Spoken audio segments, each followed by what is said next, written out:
why do, from your perspective, Christians need to defend or support or even understand the importance of Israel? Everything we have came to us through God's chosen people, the Jews. He established a covenant with them in Genesis 12, and to Abraham and his descendants, he said, I will bless those that bless you.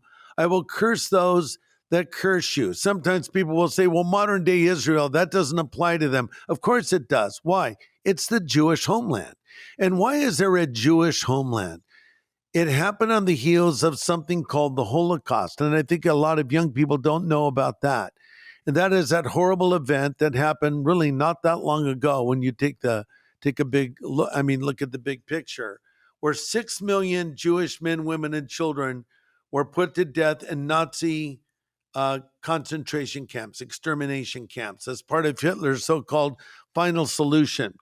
I would encourage everyone out there, go visit a museum like the Holocaust Museum in Washington, D.C., or a similar museum in Israel called Yad Vashem.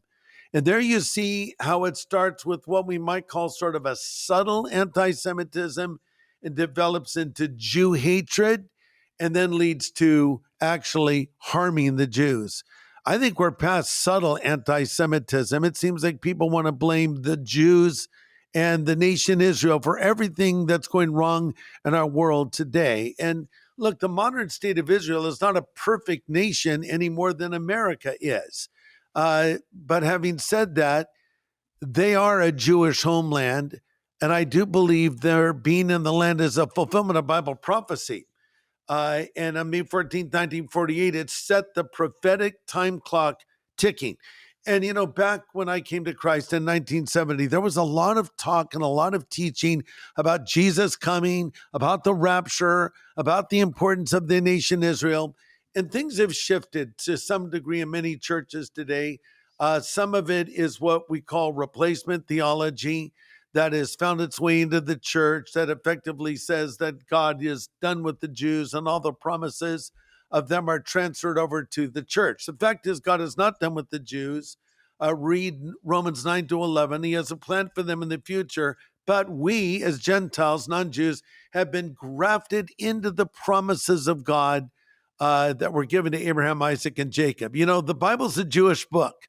The day after October 7th, when Israel was attacked by Hamas and over 1,000 Israeli people were killed, murdered, I was asked to speak at a place called the Museum of Tolerance in Los Angeles.